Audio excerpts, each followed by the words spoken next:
Thrive Radio. I'm your host, Sammy Montgomery, entrepreneur and digital marketing agency owner. Today, my guest is Brandon Baston from Jungle Scout. It's the leading platform empowering over 1 million Amazon sellers. Brandon has been instrumental in helping businesses grow from small and medium sellers to large enterprises using market insights and optimizing Amazon strategies. Brandon, welcome to the podcast.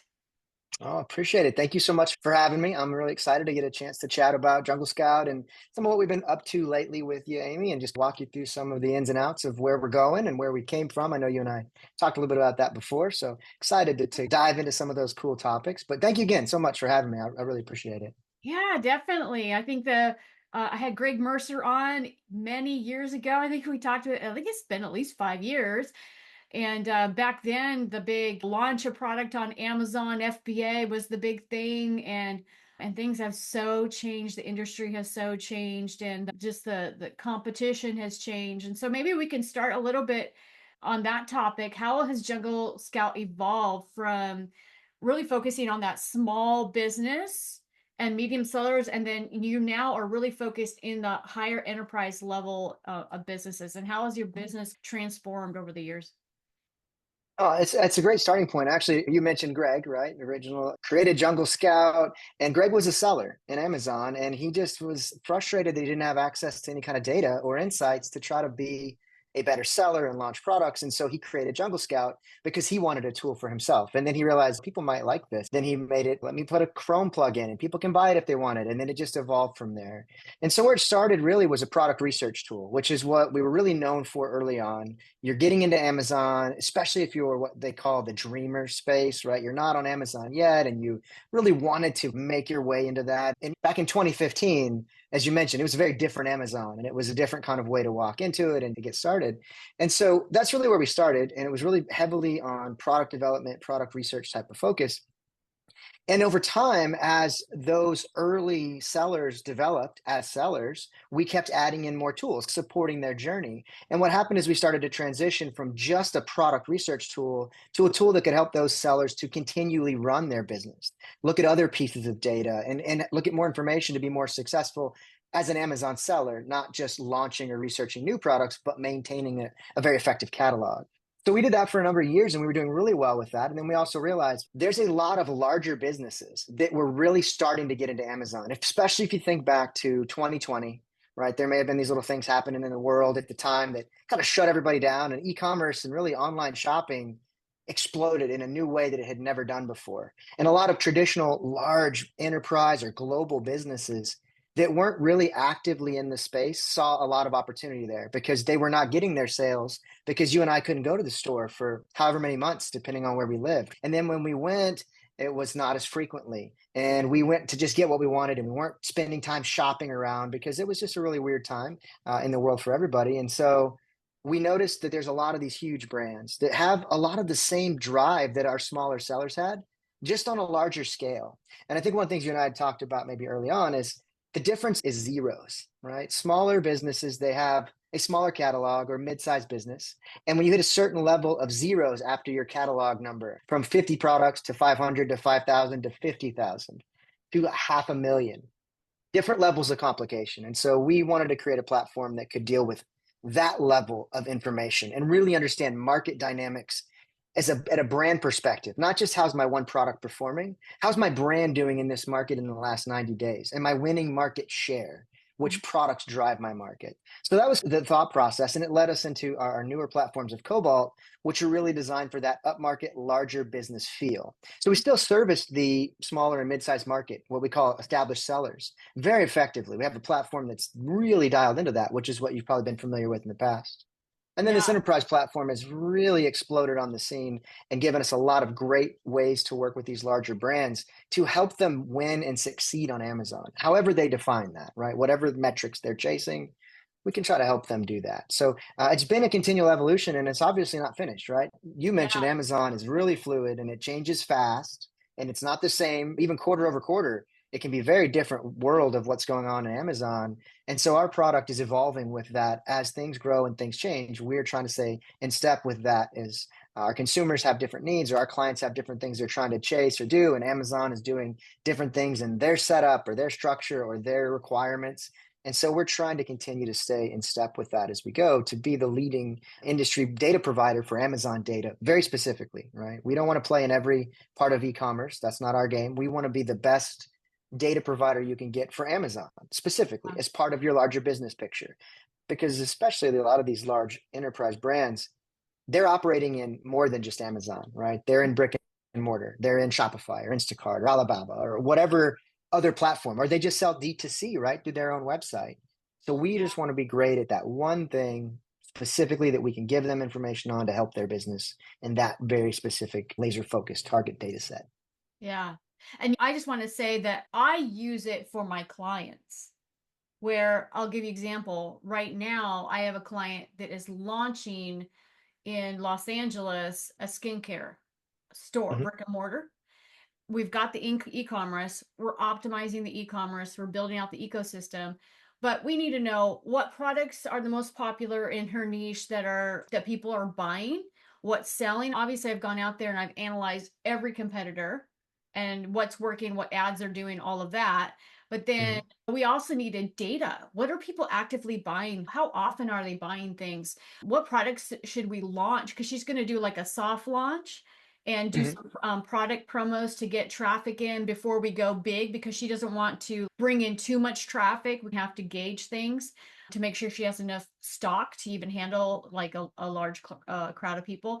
But it's been really helpful just to go out there and see what are the most popular products, what consistently buys, what market is available. And it's the data is invaluable. Even though it's just Amazon, it's like, again, it's pretty consistent across the board. So Amazon too, right? Because you work with a lot of e-com platforms. Amazon is still the beast on the block. It is yeah. the largest platform that sellers are using. It's still the industry leader in that aspect. And yes, we have new up and comers, right? I know we were talking TikTok Shop is an up Mhm. and comer, and you've got Temu and Shein and some of these kind of different target groups of products that have e-com. And Amazon as a platform tends to still have the best trend indicators, as you were alluding to. What trending well on Amazon will trickle over to the other platforms or forward guidance for like your client to know, here's my catalog and I have these different products. What are the best products to put forth on Amazon that will sell the best Yeah. on that marketplace? Because it's different than brick and mortar. The consumer walks into a store. I think you and I may have talked about this, but I'm this stands out to me, brand loyalty, right? That's a big thing I like to think about. If you walk into a store, physically go into a store, the brands, you know who you're looking for, you have your brands you follow, right? I'm sure if you go into a store, you've got your go-to for this type of product, that type of product, because you've had success with that brand, you have trust in that brand, and you've been shopping with them for however long, right? Yeah. But online, it's a very different world because there are a lot more people selling the products. And so Mhm. it's not just your traditional mix of brands. And you have a lot of different price points, different narratives for a value add of what products do or what they can accomplish. And now all of a sudden you go online and it's like the flea market in regards to people are yelling at you and there's all these things going on and your brand loyalty stopped at the door because now you're like, ooh, bright shiny objects, oh, that's cheaper, that's different. And before, when you just said, okay, if I was going into Ulta, you're talking about makeup, and I was going to go to Ulta and buy something that my wife wanted, she uses this specific type of product and she loves this brand and this color, whatever.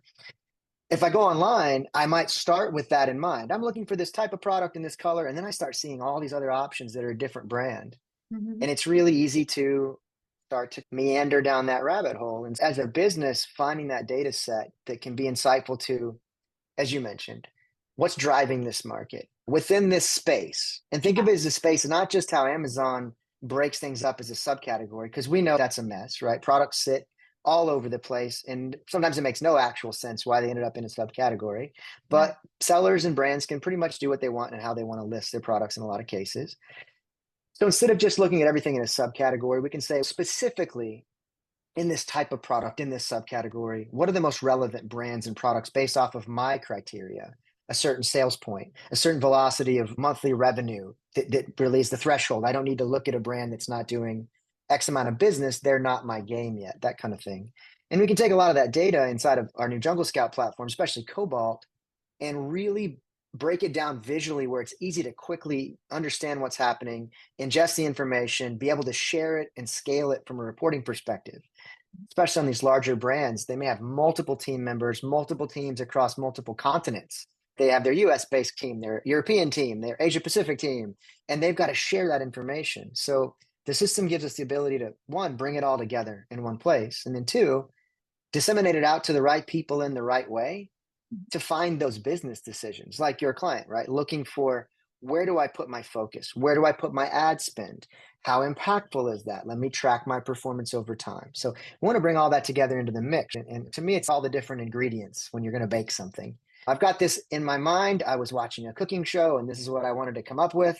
I got all the ingredients and I'm trying to do it. And I hope it looks that way. Having something like Jungle Scout gives you a much better structure to work in. So all your ingredients get you to that end result much more effectively than just stumbling through it on your own. Yeah. Because there's a ton of tools out there, from being in the space, and a lot of things do a lot of things very similar, but you got to find the right tools to do what you need. Yeah. Yeah. And then to your point, the brick and mortar marketing plan is very different from the online e-commerce plan, right? Oh, very different approaches, strategies, conversations. Yeah. And large enterprise businesses, they struggle to understand that because they know one space so well. They know brick and mortar, they know that consumer group, and they have that data to lean on. And I'll hear this, oh, we've been in business 50 years. This is what we know. And I say, that's fantastic. But in the e-com space, it's a little different, right? You told me these are your three top competitors, and maybe on the shelf at that sporting goods store or that grocery market, whatever it is, that's who it is. But Yeah. online, you have all these direct private label sellers. You have direct imports from Asia that are selling. You've got what we call challenger brands that are taking up market share. You've never even heard of them, but they're crushing it in Amazon.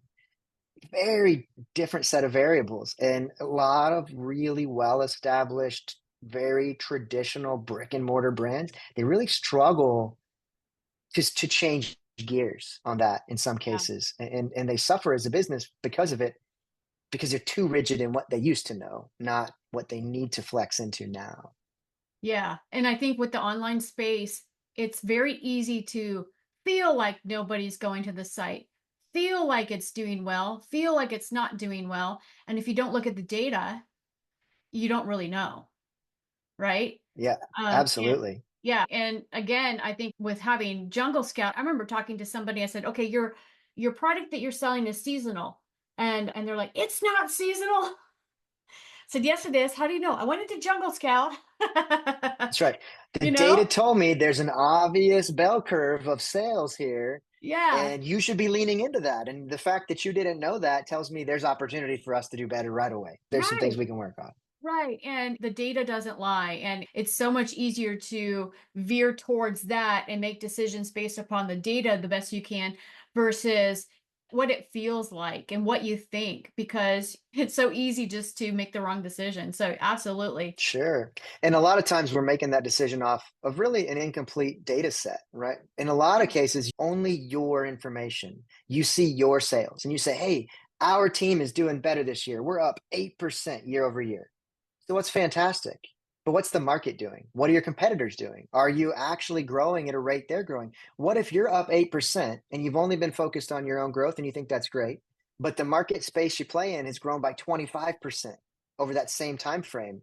You're not trending as big as the market is. You're missing opportunity, but you might not have that view if you don't have tools like Cobalt and Jungle Scout to give you the data to have that better context of what is happening in the space. So I think a lot of times decisions are made off of just a partial set of data. And like you said, it feels like this is right. And it always makes me nervous when we start saying things like, this feels like this is right. Because then you go, oh, I felt good about that chocolate cake too until I ate it. And then I was really regretful of it the next Right. day.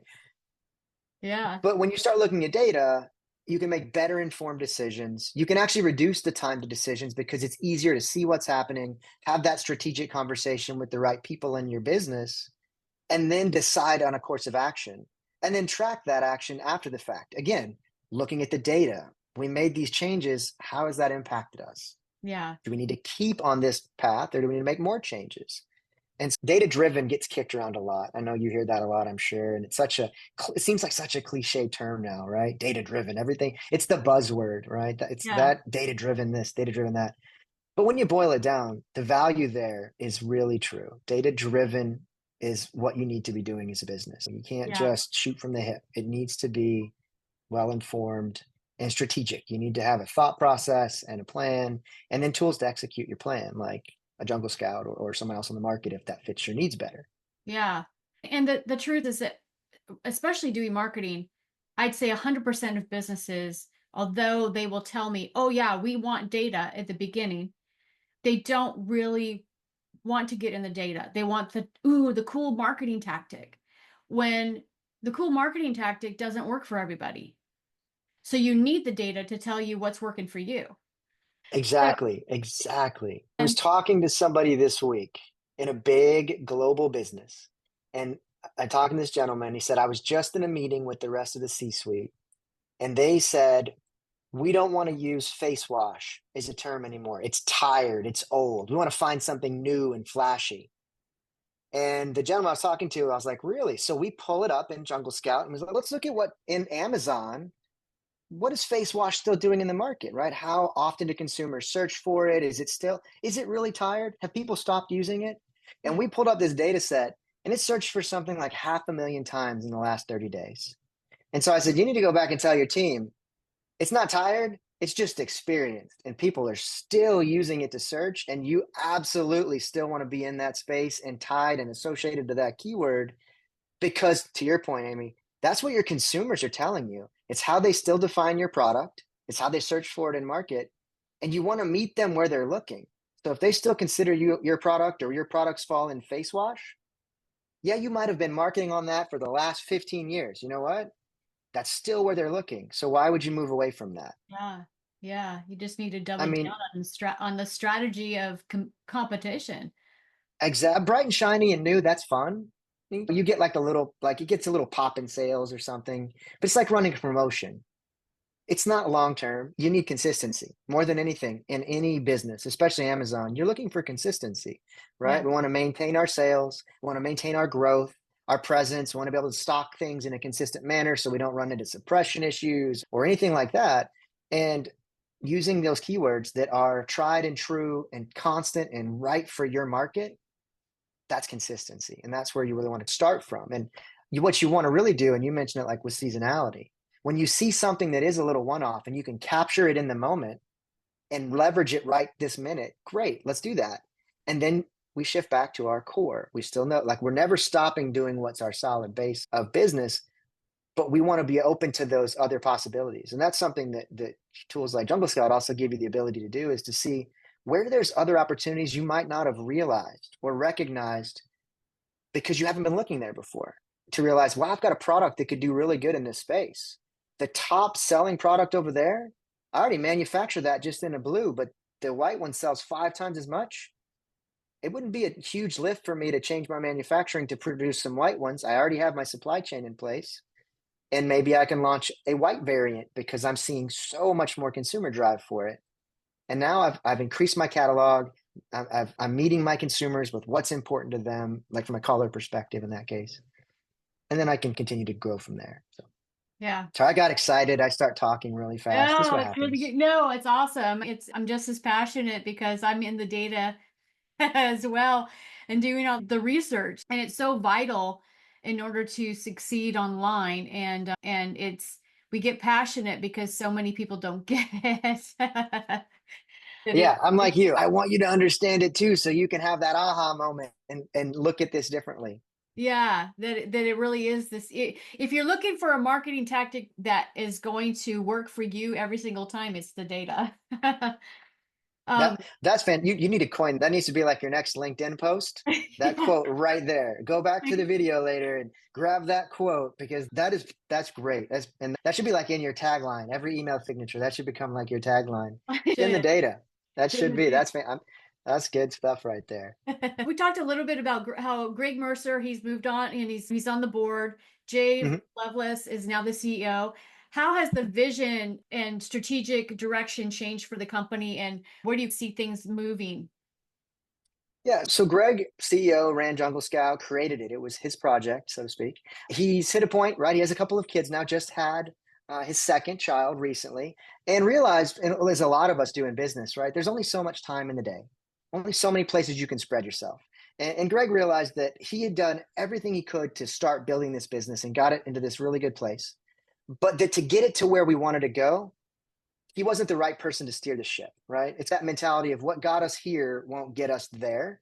And he realized that and he said, you know what? I want to spend more time on my family. And I know the way that I operate is if I'm focused on work, I'm going to be ignoring them. If I'm focused on them, I'm going to be ignoring work because he's a very focused individual. So he just made it a choice and said, I'm going to focus on my family and I'm still stay involved with Jungle Scout on the board, as you mentioned, high level seat, kind of board seat so that I'm still part of the strategy, but let's bring in this guy, Jay Lovelace, right? Came in from a company called Spins. He also worked with Career Builder and a number of other businesses. And Jay has a track record of taking businesses that are on the cusp of jumping to the next level and executing that. So he was a really good fit. And so Jay came on board and Jay said, look, we have a great product and we've done a lot of really great things with it. But what got us here won't get us there. And so where we want to go is we want to go up market. There's a lot of bigger businesses that are global footprint that need our data. And Jungle Scout, what we have is not a user interface. Yes, we have that. That's not really what matters. That's not what matters. We have the data, and businesses need the data. They need that commodity. We have more data than anybody. We've been in business since 2015. We have more information that we've aggregated together and compiled, and you can have access to than anybody else on the market right now. And that's what we can work with. And so Jake has come in and he's started to bring in some other people that he's worked with that are like-minded, that understand how to move a business to the next level. And we've really been putting a focus into building our enterprise product to go up market to these global brands or digital marketing agencies that have a global footprint that need data at this type of scale. Mhm. And so we still have our flagship platform, as I said, like our established sellers. You're a smaller seller, you're doing maybe 5 to 20 million annually and you need to run your business. We have a great platform for that.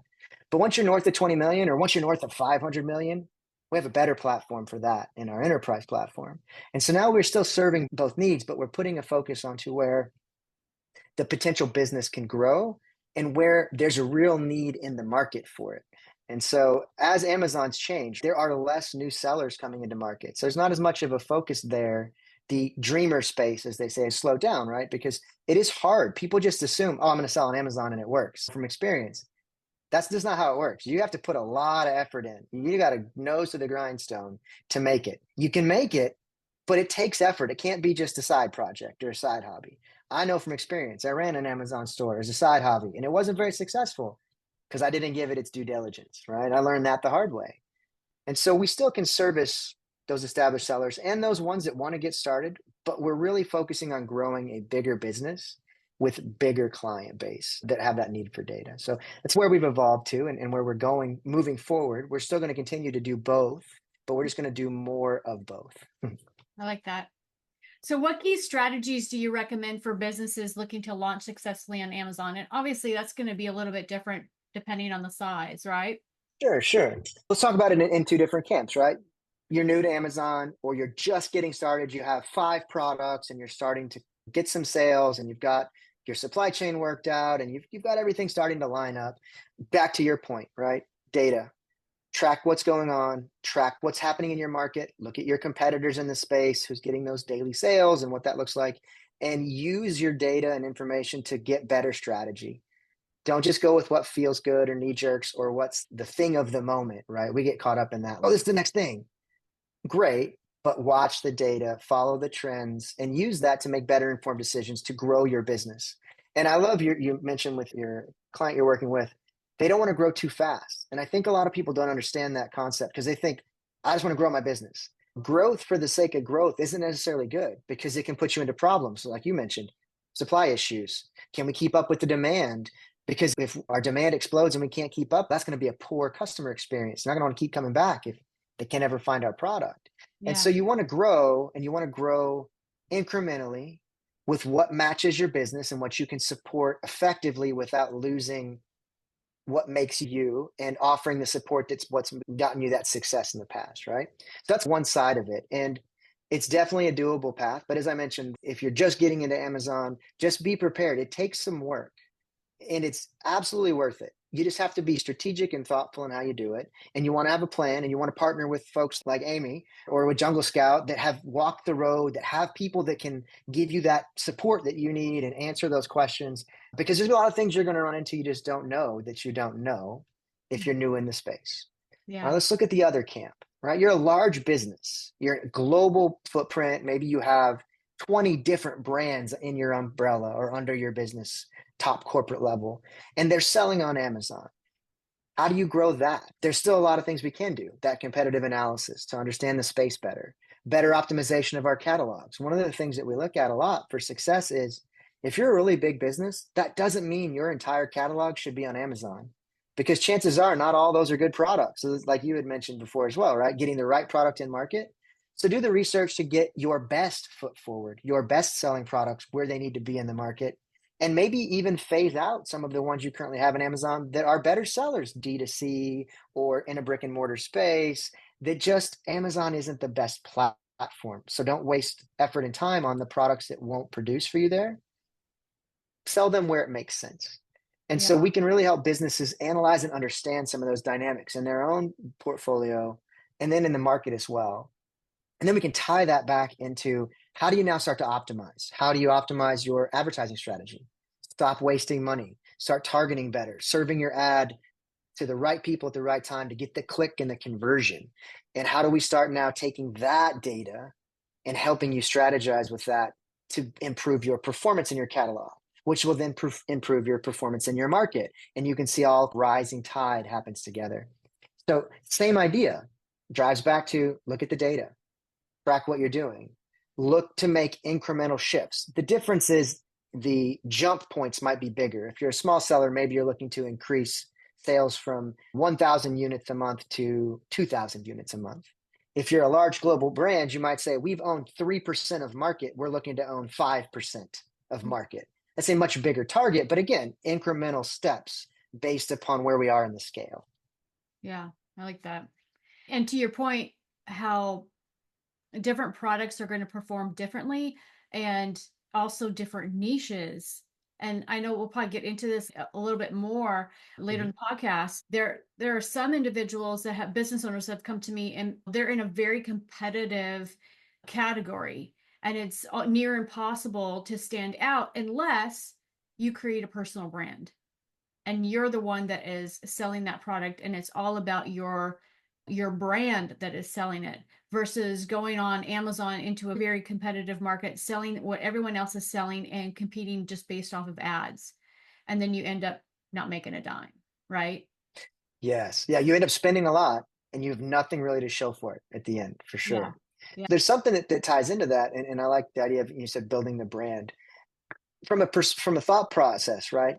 We always tell people, put yourself in your consumer seat, right? If you're sitting on a computer or you're on your phone and you're going to be purchasing, how do you think? What do you do? How do you search in Amazon? Because your consumer is going to act in those same types of ways. And so one of the things we talk about is a lot of times people, they'll optimize content or they'll put ad dollars towards something and they'll expect that to immediately make a change. But there's a lot of different ingredients involved there, right? You want the right blend in your content. You need keywords that Amazon can index to get you on the right search pages. But we know that old school tactic of keyword stuffing doesn't really work. Consumers don't like that. I don't want to see a title with just a jumble of words. Yeah. It still needs to tell me what it is. It needs to have some kind of fluid readability. And so there's this blend of the right keywords presented in the right structure and format.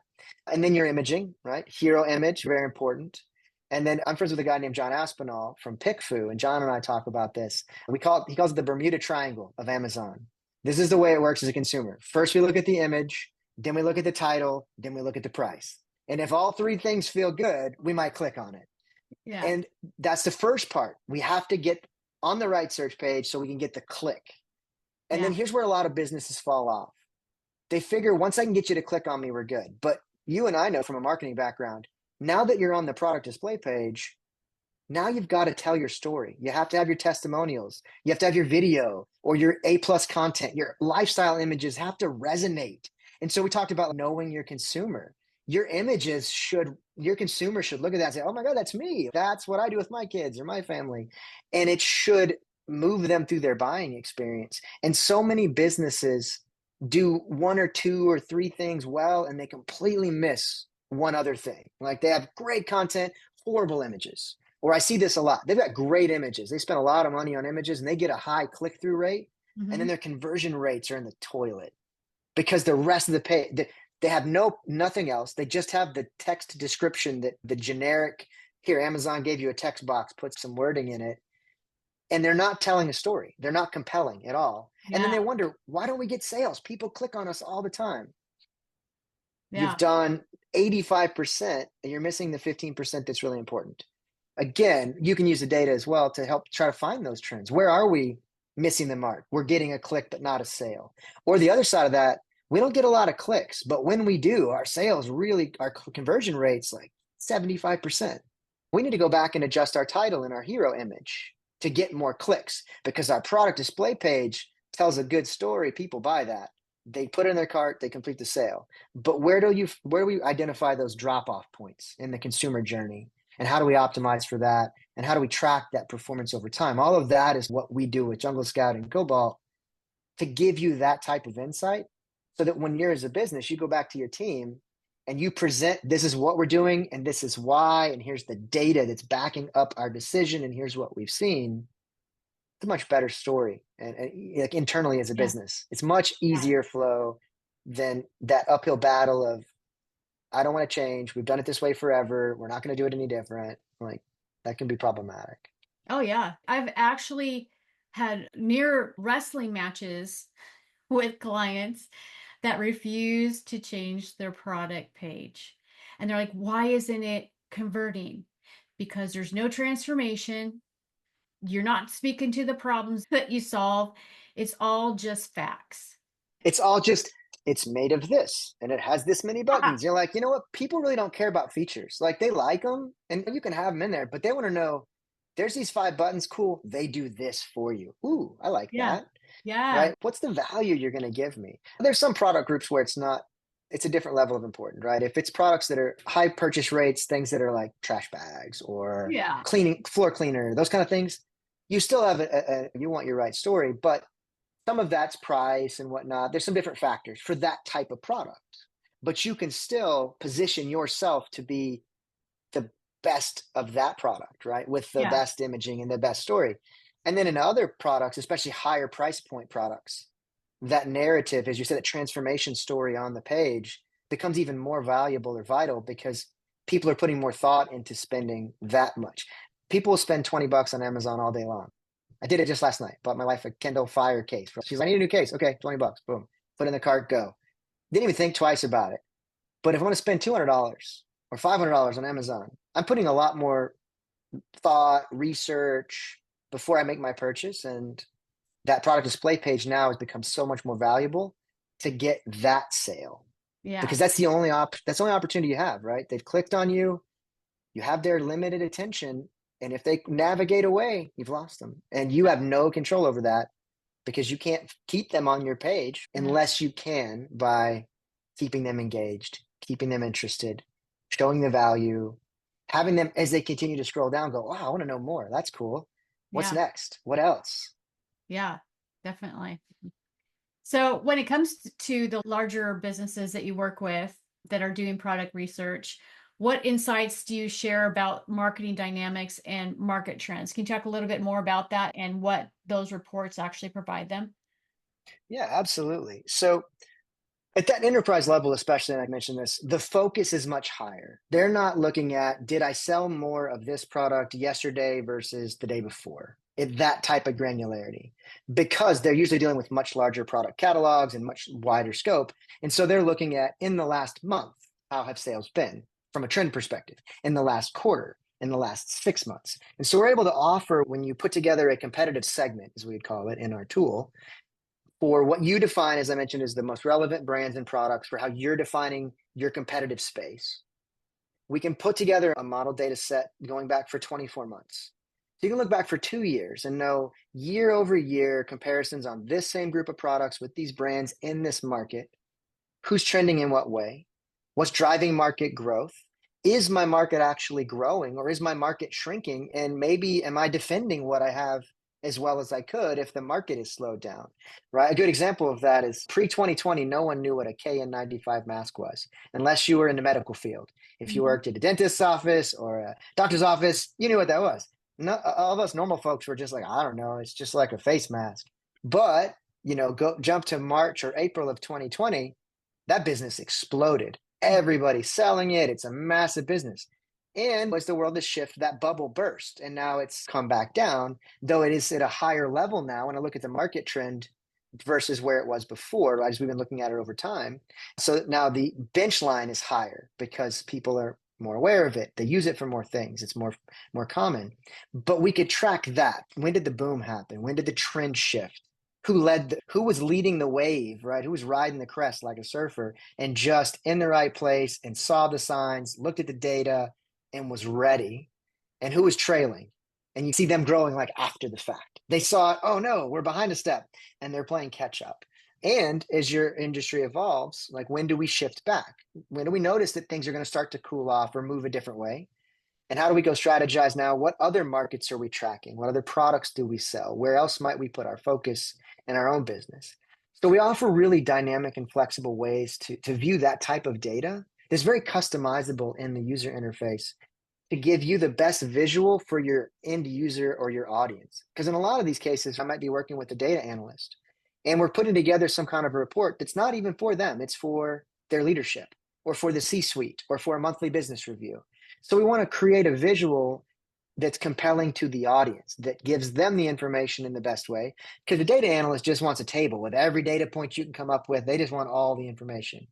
But if you give that table to the folks in the C suite executive board for a quick one slide review, you've lost them. But if you give them a nice donut, pie chart, something that shows a time series where they can visually see it, much more compelling, that's how we'd serve that data up, which makes life much easier from a reporting standpoint, especially for the folks in the trenches actually building the reports, because the tool is designed to be very scalable and easy to replicate what you're doing. And so it's a huge value from a time saving perspective, especially if you've done any reporting out of Amazon. Let's say you've gone into a Seller Central account and you have to jump around downloading reports. It's very time consuming. And then you have to build your own version at the end because all the data you needed lived in 6 different Excel files. And you got to make your own Dr. Frankenstein monster of your report. And then the team loved it. And they say, hey, give it to us every week. And you go, oh my gosh, I have to build that every week with all those steps. In Cobalt, your data is already flowing in. You just create the report layout and the data updates every day. So you have a living data set. That's a huge value now because you've removed all that manual lift. And so now instead of spending an hour and a half building the report, I can have it ready in 5 minutes. And now I have the rest of my hour and a half to focus on growing my business or working on other parts of my business. It's a huge value there. So how does it work where it brings all the Amazon accounts and advertising data, and how does that work with Cobalt? Yeah, so you actually can integrate Cobalt with Amazon. We have a direct link with Amazon where you link your actual Seller Central, Vendor Central, or advertising or DSP into the Cobalt platform, and that data will load into Cobalt, and you'll have the same data that you would see in Amazon on the same time cadence. If you're looking at Vendor Central data in Amazon, it's 72 hours in arrears, right? If you're looking at Seller Central, it's 48 hours. That same data on that same cadence shows up in Cobalt and you have now an aggregate view. So one of the advantages, like with advertising data, in Amazon and the AMS console, you have a view back of your historicals, but only to a certain point, and it's a rolling window. But in Cobalt, if you integrated your advertising today, Cobalt's going to bring in 95 days of historical data from your advertising. And then every day moving forward, that's just going to get a longer and longer window. So you're going to get a bigger and better look back over time. So a year from now, you'll have 365 plus that original 95 days, and you can really track performance trends, optimization over time. So everything flows now into the tool and it's automatically updating. So ads data is updating on a daily cadence, if not more frequently, depending on the data points from advertising. Seller and Vendor Central is updating daily as well. So your information is continually refreshed in the system. And that's just on your actual side. That's not even talking about like model data. That's a different part of the tool. But just to be able to track your actual performance, which is still vitally important for running your business, we've just brought all of those signal sources into one house. to make it easier to get a better holistic understanding of when we adjust advertising, how does that impact sales? Mhm. Where did that impact sales? How did that impact our market performance? And everything now lives in one tool, makes it much easier to see. I love that. And how do you ensure concise, accurate reporting on market share, especially with quality issues of data and there's a little bit of chaos on Amazon. So Yeah, how do you absolutely. And data accuracy, that is the big buzzword right now. We're talking about data driven, data accuracy. That's what's on everyone's mind. So when you look at it, really, there's nowhere where this data is just available, right? Everybody is trying to put it together from different signal sources and build out a model and give you what they're putting together. Everybody has their own recipe for how they model data. And so that's some of what with just across the industry, it can seem inconsistent. One tool says X and the other tool says Y. They might be looking at different pieces of information as part of their, like I mentioned, like the ingredients that make their model. And so on the Jungle Scout side, because that's the part I know about that specifically, is that we have more data is part of our data flywheel than anybody else because we have over 650 integrated accounts that are feeding our data flywheel with actuals, training our models, bringing in information, keeping it in a line, and pulling it tight together. So when we build models, we have more source data and signal data to work from than anybody else. And we know that there's different levels or degrees of accuracy in certain parts of Amazon. And some of that is just because of the way Amazon works, as you mentioned, right? Like to just all over the board. So certain areas or categories are just more difficult to model inherently because of how they are. So, example, electronics. It's harder to be super accurate in electronics because you have such huge price point differences.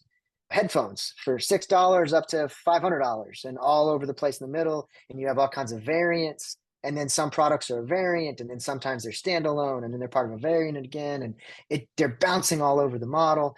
And so that can make it difficult. We have internally, we have some guidelines that we have that are our own benchmarks and thresholds of it has to be within this range for us to consider it acceptable that we'd share it with clients. And we're always working to improve upon that. We have new data signal source information that we were able to work with Amazon earlier this year to bring in some more data to help train our models, to get more data points in there, to get them tighter and better and closer. But nobody's going to be 100% ever because even Amazon couldn't give you a 100% view because things are always being sold, returned, like things are always happening every minute of every day on Amazon. There is no information from Amazon that's ever right now, this very moment. It's always in arrears because of how much is happening. And so what we try to do is just bring the best data set modeled in the most efficient and effective way to get you the tightest, closest modeling to actuals that we can create in all parts of Amazon. And one of the things I like to use is an example. You mentioned right about being in fitness earlier, like to work out and whatnot. Okay, have you ever been on a fitness program and one of your goals maybe, okay, I want to lose weight? And Mhm. I bring this up because I used to do some fitness coaching. And I always tell people, okay, fantastic. Do you have a scale? Yes or no? Okay. Use that scale and only that scale. Say, well, I'm going to use scale at the gym. Great. Which one? You only use that one. They might have 10 of them. I don't care. You use the same one every day because right now let's get a starting point. Let's get a benchmark. What if that scale's off 2 pounds? Doesn't matter. It's always off 2 pounds. We only use that scale so we can still see your improvement. We can still track your trends. We can still see the shifts and gains. Same kind of idea, right? You use a tool. We'll recommend a lot of times with businesses. There's a lot of tech stack out there you can use, and different tools are great for different things. I just tell people to be conscious if you're using a lot of different tools, trying to look at the same data, Mhm. because that's like standing on 5 different scales. They're all in the ballpark. That one that's 3 scales down was 10 pounds off, and the one to my left was 4 pounds light. I like that one. Let's stand on that one more often.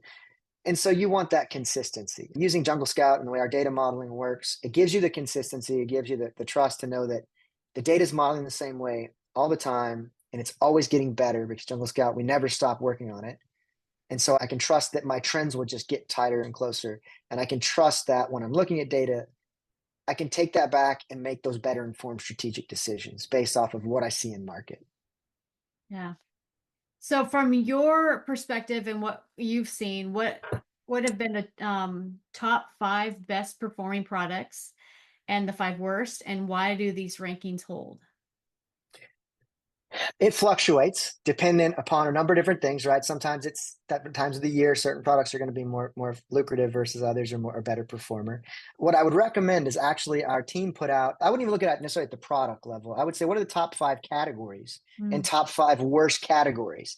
Because if a category is very difficult to work in, that trickles down to the products as well. Where, as you'd mentioned, maybe it's like electronics, right? If you go in electronics, Apple owns 33% of the market. Don't even try. Like they're like the market leader just because they're Apple. Well, you're going to be competing with Apple. Like you have to know that. So is that the market you want to play in, right? Apple, is that the bully you want to pick to go to this war with? Or is there a better product in a better space? Our team put together a comprehensive report not too long ago, actually just a midsummer, on top 5 categories, best and worst. So I'll shoot it over to you. I'll share it to you, and that way you can get it out to your folks with the podcast, and it'll break it down for you and go through some visuals. And in fact, our team did a great little video around it with, you may be familiar with Lenny and Jake from the Jungle Scout YouTube channel and videos. And so they put together a fun video with Eva Hart, kind of walking through a breakdown of that report. And I'll send you a link to that. That'll give you a really good answer for that. That's probably better than I could word it from those folks that are really focused on that part of the data. perfect. And so let's talk a little bit also about the competitive insights that you provide. Mhm. So in the past, they're really dealing with unknown markets and having to do a lot of guessing. And like you said, there are a lot of different tools out there, and each one's going to give you different insight. How does your platform provide the competitive insights to alleviate some of the challenges? Yeah. So we'll look at it again. Let's step back for a second. 2 camps, right? 2 different kind of areas. We got our established sellers, and we just launched a new tool actually just this past week called Competitive Intelligence. Right, it's part of that platform designed for those smaller and mid-sized sellers that need some of that market share data. Probably not as much as a global brand needs yet, but they want to understand that a bit better. So we launched a part of our small mid-sized platform that has competitive intelligence. It's going to give them views of, you know, in the space, here's these 200 products, who's trending which way, how much do certain brands own, giving them some of those indicators of trends over time so that they can find out where do they fall into that, where could there be opportunity, things of that nature. In the other camp, right, the enterprise side of things, we have our Cobalt tool. So think of competitive intelligence as like Cobalt Light, and I'm sure the team wouldn't like me calling that Cobalt Light, but it does what Cobalt can do for a certain set of data points for a certain level. Difference is, right, 200 products in one kind of piece of the small medium business platform kind of flagship Jungle Scout, and it's really good. It's very effective. So if you're a small established seller, there's some really cool stuff you can do with that. If you're a huge global business and you have a massive catalog and you need a lot larger data set, so that's where Cobalt comes in, and it can give you that same type of information, but a lot more data to give you better views of that. So what we're really trying to provide from a competitive intelligence standpoint is being able to get clarity on the lay of the land, how you define it, right? Who's there? What do they sell? What's doing? What keywords do those products index on? What's my share of voice on the search page? And that's a really big one that I've been doing a lot of talk about lately with some different podcasts and kind of videos we've been working on about share of voice or share of shelf, right? So essentially, I like to redefine that as what's a brand's market share of the search page, because that's really going to tie into their market share in market as well, because the brands that own the market own the share of the search page where they're making all those sales, right? They're showing up in the best places in the right way. And so we can bring all that together to give you very holistic types of insights and call out things that we're seeing looking at the data. Like we've noticed in your advertising, Amy, we looked at your advertising, you integrated your account, really appreciate that. And we've noticed that here are 5 keywords. In the last 30 days, you've not converted on at all, but you've spent $2,000 on wasted clicks. Here might be some suggestions. Maybe we want to do some negative keyword harvesting and move these away. Maybe we want to see if that we can reduce some of our cost and be more effective. We've also noticed these keywords have a really high conversion rate. You might want to move them to an exact match campaign or really lean into them a little more. They're doing well for you. And so we can have those call outs actually generate in the app for you, looking at your data to just trying to help guide you to where do I go now? What's my next step that I should be focused on? Now, it's not going to tell you exactly you should do this. It's going to say, here are some options, or we're going to sit down with you as a team and say, here are some options, or what we've seen has been really successful with other businesses like yours. and let's get you the data, and then you decide as a team what works for you.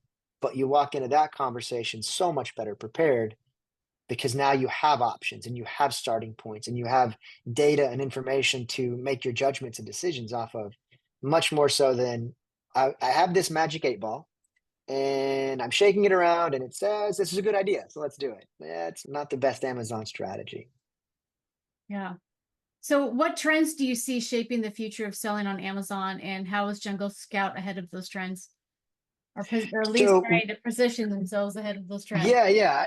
I think that's a great question because I don't know how far ahead of the trends you can be sometimes. Sometimes it's more of the trend is happening and we're hanging on for dear life because we see Right. it. And sometimes you're like, oh, I totally missed the trend. And that's never good. So we're looking at, or what we're seeing, right, in this space. Amazon's making a lot of changes. And I know it's impacting a lot of the seller market, especially not necessarily enterprise brands as much to the same degree. But I know you've probably been involved with it, even like a lot of FBA changes and things that are just different fees, and people are feeling that, and Amazon's making some adjustments and shifts, and there's definitely a trend right now where people are tightening their belts a little bit. They're trying to run more lean and more efficient to offset some of those additional costs. They're trying to operate a little better inside of Amazon. Some people are looking at moving back away from FBA to FBM, but honestly, if you've ever done FBM, it's a lot to have your own supply chain and have to do your own fulfillment. If you're selling 5 items a week, that's easy, but that's Etsy level, right? That's not Yeah. Amazon. If you're selling Yeah. 500 items a day and you don't have a dedicated supply chain and warehouse or 3PL that's just drop shipping that stuff, it's a huge problem. So there's a lot of people that are trying to shift their own business models currently to try to make that work better for them. And then the other thing we're really seeing is AI is really getting involved everywhere. And Amazon's leveraging it, businesses leverage it, Jungle Scout leverages it all the time. We use AI to help us review code and do all kinds of things behind the scenes. But even as just a seller or branded market, right? There's great tools to help you optimize your content more effectively, review and look for do gap analysis. Hey, here's the reviews for my product. What do people like? What don't they like? Give me a breakdown of that as a table or give me an Excel file. So there's a lot of really good tools that we're seeing the best selling businesses utilize to be better on Amazon. And a lot of that ties back to platforms like Cobalt and Jungle Scout, leveraging AI softwares is an effective tool as part of their workflow. And the businesses or sellers that are going to continue to win are going to be the folks that see the opportunity or the value in some of these new technologies and new thought processes, new ways to market, new ways to bring your catalog to the marketplace and grasp that and really run with it versus just this is how we've always done it, this is how we'll always do it kind of mentality. Yeah. And so we're seeing a lot of trends with success on businesses that have that more flexible mindset to try the new thing and to test it and to iterate on it and to really track how it's working. Yeah. And so interesting because I think about AI and how continue to go through this process in harnessing AI and its capabilities, how pinpoint accurate it's going to get around data, which in my mind I think, oh wow, it could end up causing the market to get even more competitive because now everyone has accurate data, but those that don't go with the new and they don't transition and they don't harness and jump on the whole AI thing, they're going to miss out and they're going to be left in the dust Yeah, because, there's going to be an ever widening gap between the ones doing it well and everybody else. Yeah. yeah, yeah, definitely. And even in my agency, I use AI too. And what would normally cost an agency months and months of research and data and hours of work. And so they would charge these astronomical fees to do X, Y, and Z, I do in 5 minutes. And it's very easy for me to be competitive now with larger agencies because it's, oh, I have it, AI. Yeah, your time efficiency and workflow lean in your favor. Part of it too, right? And you mentioned it, using it in the right ways is there's a thing you'll hear a lot right now with AI, garbage in, garbage out. And it's all Oh, about the prompting. And so part of why you're so successful with AI is because you knew all the pieces of that long workflow. You know how to put it together to focus it where you need it to go. And so you can prompt the right way. You can lead the AI to get you the best results. And a lot of users that aren't as familiar with it yet, they're not as effective with prompting, or they don't quite get to the results they need because they don't know how to lead the AI with bringing in the right information. And so it is a learning curve, obviously. And again, those businesses that are doing it well, that are leveraging it as a tool and learning from it and using it continually better and better, are going to continue to just have a leg up on the competition in market. It's just that simple. And while everybody has access to it, as we know, in a lot of cases, if we give a room full of 100 people the same thing, there'll be 20% that use it better than the rest. Like Yeah. 80% of the people will use it okay, and 20% will excel. It's that same kind of mentality, I think. And you're going to see some more of that. So my Yeah. thought is, if I'm a business, I'm going to be in the 20% that's doing it right and doing it well. Yeah, definitely. And it kills me every time. I don't want to put anyone down here, but it kills me whenever I see a post or somebody saying, going into Chat GPT and saying, act like my insert expert and create me a blank. And you're going to get some answers, but you're going to get not very good answers. Yeah. Exactly. Yeah. But to your point, when you're feeding it, when you're teaching it like it's your student and you're teaching it and you're telling it, this is the information, this is the data, this is what I've pulled, this is the process that I want you to follow, this is the formula. And in my case, I do a lot of this is the psychology that I'm following. Mhm. Now give me. Now give me some options. And then, Yeah. and I know you probably do this as well, right? And I did a speech on AI actually at Accelerate back in March in Salt Lake City. Like I was a speaker on AI. I was reading an article, and this author called it multi-prompt process. I was just calling it MP squared because that's way easier to say. But generally, you put in that fantastic prompt, you get the first result.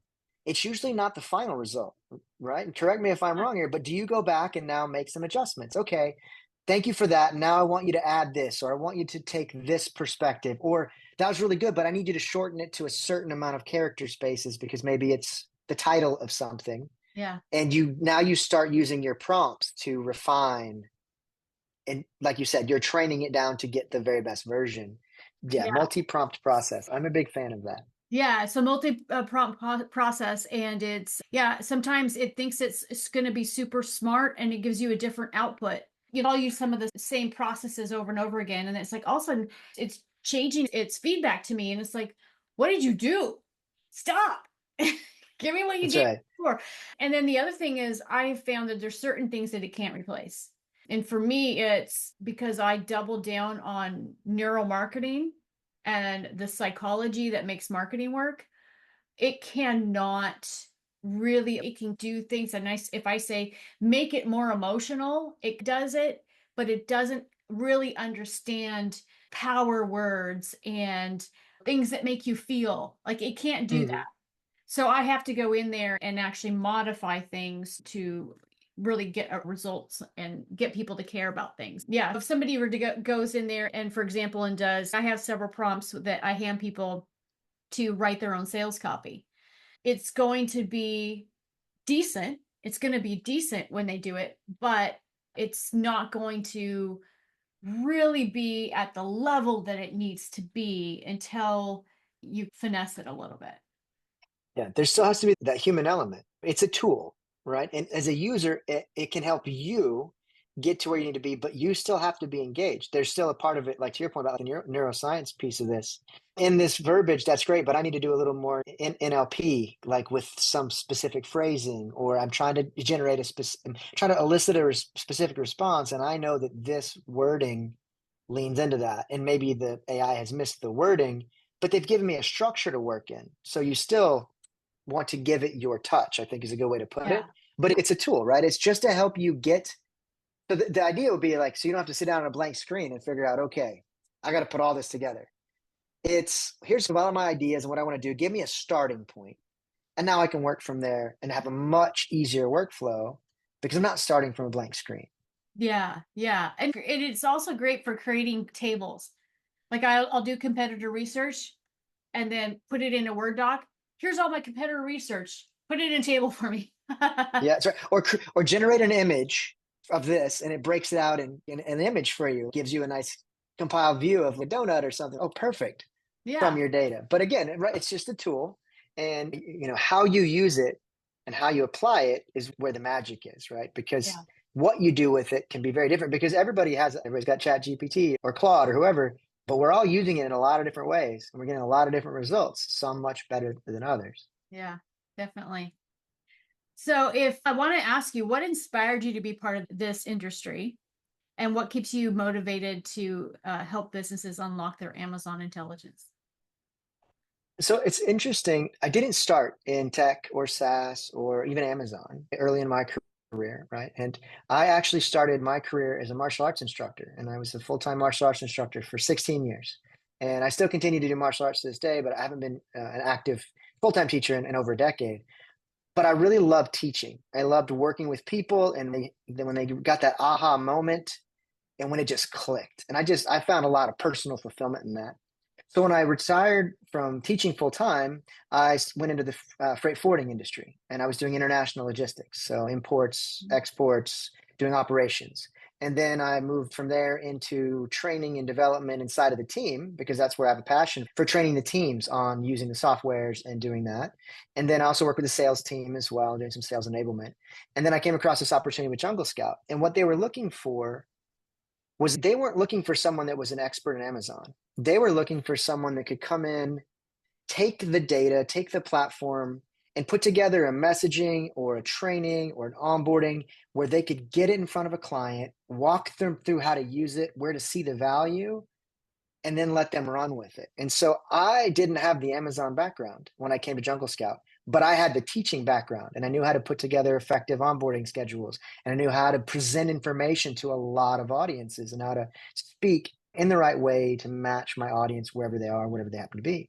And I had all these other intangible skills. So when I came to Jungle Scout, my learning curve was learning all about Amazon and then applying all of my skills to it.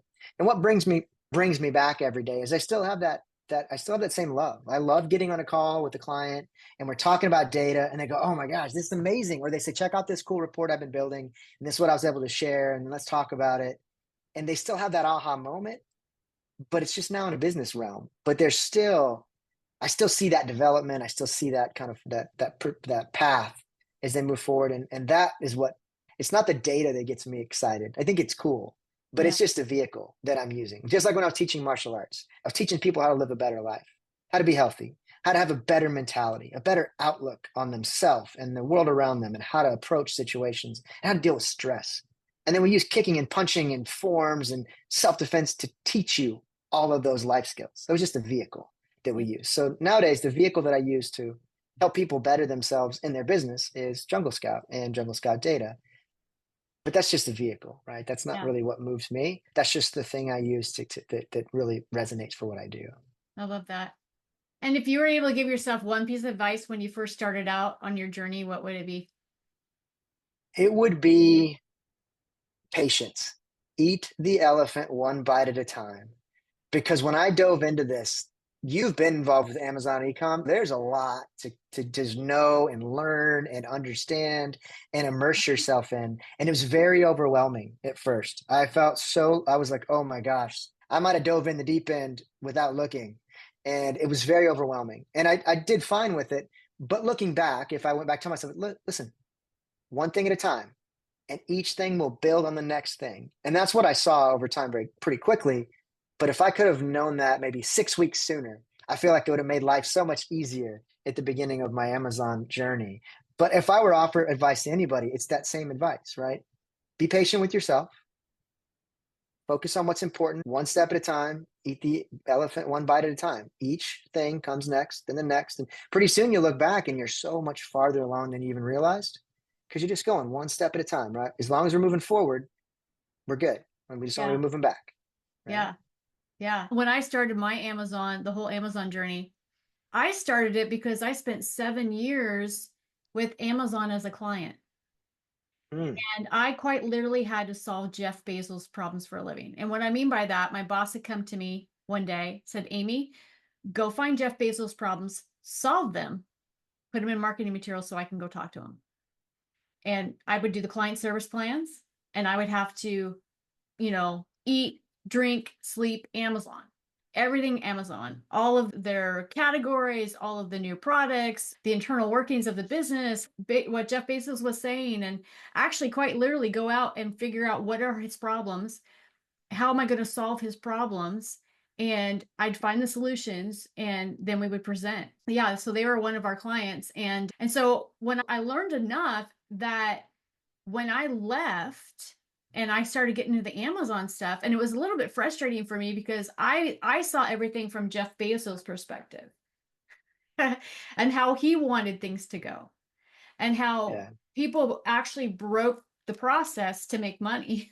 And they broke how he envisioned everything happening and created businesses and all of this kind of stuff. And it was really phenomenal to watch it. And finally, I just was like, oh, forget it. I'm going to dive in with the people and teach them how to Yeah. do all this stuff. But I had to go through all the training. Like Nike was one of my clients as well, and Costco. And so I had to learn. I became an industry practitioner in consumer business, and I had to do the training of learning how these businesses do these products and help them come up with new products and do all of this stuff.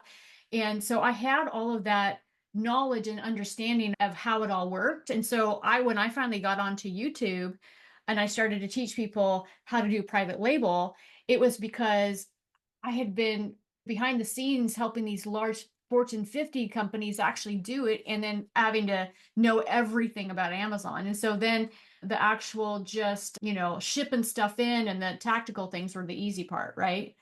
So yeah, so that was my journey. And then I ended up making a bunch of money from it. So it was great. There you go. And I can't complain about it. And it was probably, you're still working with Amazon data and clients, so it's probably still been pretty fulfilling and lucrative. That's good.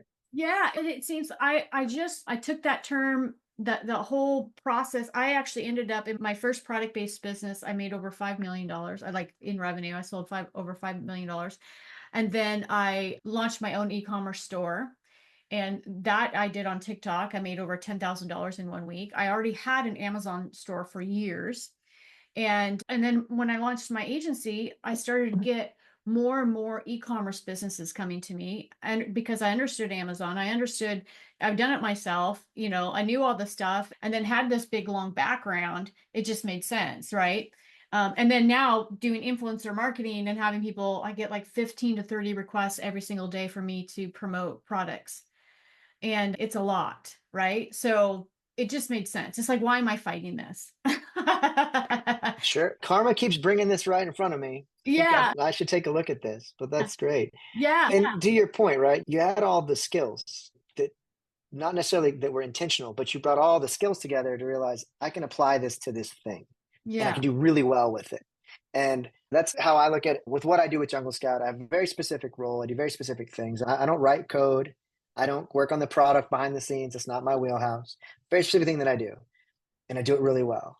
And Jungle Scout, we're just looking at Amazon data, and that's the only thing we're going to do. And we're going to do it really well. We're not going to try to bring in every platform and bring in all the data.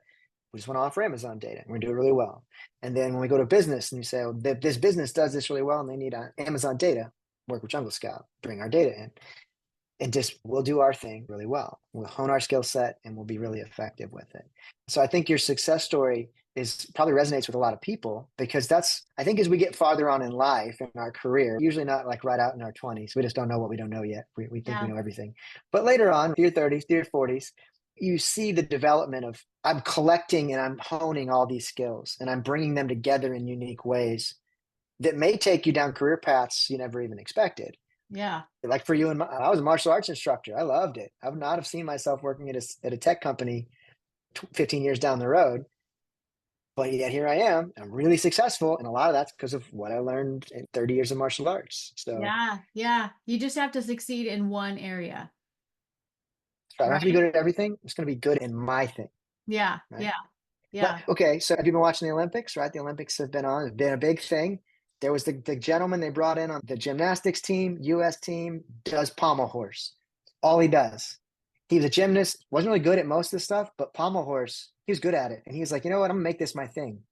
And they brought him in for one event and he crushed it and they won a medal just for one event. Everybody else was doing all this stuff. They're like, our guy, pommel horse, that's you. That's your yeah, thing. Crushed it. yeah, He said, I don't have to be good at everything, but the one thing I'm good at, I'm great at. And Yeah, that's what matters. exactly. Yeah, yeah, Yeah. definitely.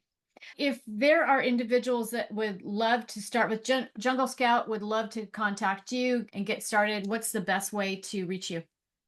Yeah, couple ways. If you're just interested in Jungle Scout in general, you can go to junglescout.com. There's a lot of information about the platform. You could reach out for a demo or sign up for the seller experience and whatnot for the smaller platform. You can connect with me on LinkedIn. Happy to have you reach out. Just reach out to me and send me a connection request and we can talk through LinkedIn. That's how Amy and I met, was through LinkedIn, and happy to connect that way. And then I can put you in touch with the right people inside of Jungle Scout as well, depending on what you're looking for, what your business needs are. I can make sure you get the best conversation. So feel free to reach out to me that way. You can also, as I said, go to our website, reach out to us from there, go to our social channels, right? We have a big YouTube channel. We have our LinkedIn presence for Jungle Scout. Also great ways to connect with the team. Very easy to find us on social platforms. So that's also another really good avenue to communicate with us. But really excited. Reach out. Love to talk to people. If you can't tell, I'm a talker. It's just easy. It's hard to turn it off. I have to mute myself in most meetings. Otherwise, I just keep talking. But reach out. I'd love to have a conversation with you. You can reach out to me through LinkedIn, shoot me an email or whatnot, and happy to chat with you. But yeah, I really appreciate you taking a few minutes. Let me take up your show here. I just feel like I talked the whole time. I didn't even let No, you it's get a word in wonderful. edgewise. Yeah, Brandon, thank you so much for coming on and sharing your expertise. No, it's been my pleasure. Thank you so much. Yeah, definitely. If you're listening, you want more information about this podcast or upcoming shows, you can visit acalltothrive.com. Thank you, everyone, and have a wonderful week.